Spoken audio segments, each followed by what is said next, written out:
Alors, Madame Blin, je vous remercie. Vous seule avez la parole. Merci Madame la Présidente, mes chers collègues, Madame la Ministre. La France vit depuis plusieurs décennies sous la menace terroriste islamiste. Et notre pays est l'un des plus menacés. Alors l'attaque n'est plus seulement exogène, elle est aussi endogène, car les terroristes islamistes naissent, grandissent, vivent et frappent sur notre territoire. C'est donc bien contre ces deux menaces que nous devions lutter. Et cette loi devait y répondre. Alors que pouvons-nous dire 2 ans après son adoption? Si le président de la République, au Mureaux, avait dénoncé avec une certaine fermeté le séparatisme, que le gouvernement et les parlementaires de l'époque semblaient oser enfin nommer les problèmes, le texte est resté tout de même sans grand effet. Pourquoi? Parce que déjà, un certain nombre de sujets ont été éludés, à commencer par une absence totale d'investissement dans nos prisons. Pourtant un élément central du séparatisme et un des terreaux les plus fertiles de la radicalisation depuis une trentaine d'années. Rien non plus sur l'immigration. Et ce ne sont pas les récentes annonces du report du texte du projet de loi du gouvernement qui me feront mentir. Rien non plus sur la radicalisation dans l'école publique, où nombre de signalements d'atteinte à la laïcité ne cessent d'augmenter. D'ailleurs, fin septembre, le comité interministériel de prévention de la délinquance et de la radicalisation pointait le regain d'intérêt du port du camis ou de l'abaya, notamment sur les réseaux sociaux, où les vidéos se multiplient pour encourager les jeunes à contourner la loi de 2004. Rien non plus sur les associations sportives, pourtant clairement en proie au prosélytisme religieux et au communautarisme.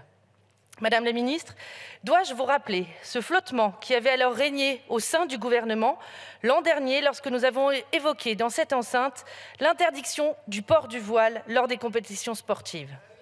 Rien non plus pour lutter contre les séparatismes rampants à l'université, où certains présidents sont pourtant toujours confrontés à la multiplication des prières dans les couloirs et dans les salles de cours, comme à Sorbonne, Paris-Nord, Reims, Toulouse 1, où peuvent être organisées des réunions où les participants sont filtrés à l'entrée en fonction de leur sexe ou de leur couleur de peau.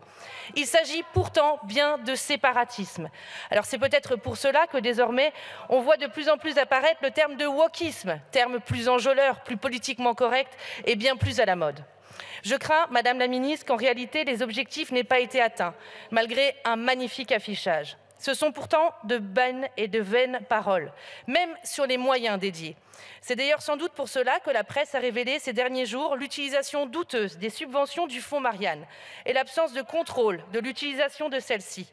Ce fonds de plus de 2 millions d'euros qui visait à financer des associations ou des personnes pour mettre en place des actions visant à promouvoir les valeurs de la République et à lutter contre les discours séparatistes, notamment en ligne. Madame la Ministre, aurons-nous droit aujourd'hui à de la transparence sur le sujet? Seulement 17 dossiers retenus, 4 associations qui se partagent 1,3 million d'euros. À qui ces fonds ont-ils été versés? Pour quelles actions? Il me semble aujourd'hui nécessaire de répondre devant nous à ces questions.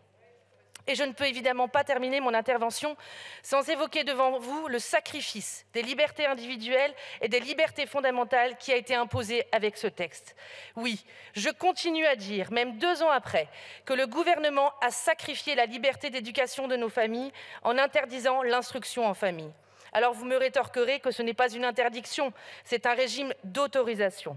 Mais cela revient clairement à dire la même chose, parce que lorsque l'on regarde ce qui se passe sur le terrain, on voit bien que les chiffres parlent d'eux-mêmes. Enfin, les chiffres, ces chiffres que j'ai demandé à plusieurs reprises au DGESCO, au ministre de l'Éducation et qui ne m'ont jamais été communiqués.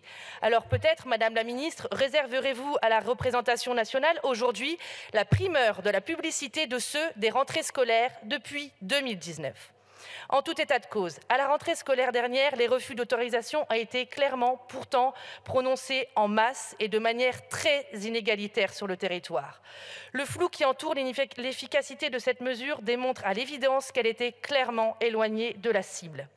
Notre objectif, notre impératif pour les Français est de poser des garde-fous, des digues, pour éliminer toutes les menaces qui peuvent gangréner lentement mais sûrement notre société, d'éliminer toutes les menaces qui fassent perdre à la France son visage, d'éliminer toutes les menaces qui, petit à petit, nous font penser que la France ne sera plus la France.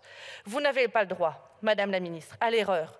Le « en même temps » n'a pas sa place sur le sujet. Et pourtant, face à cette loi, nous y sommes, les deux pieds dedans. Et vraiment, je le regrette. Je vous remercie. Je vous remercie.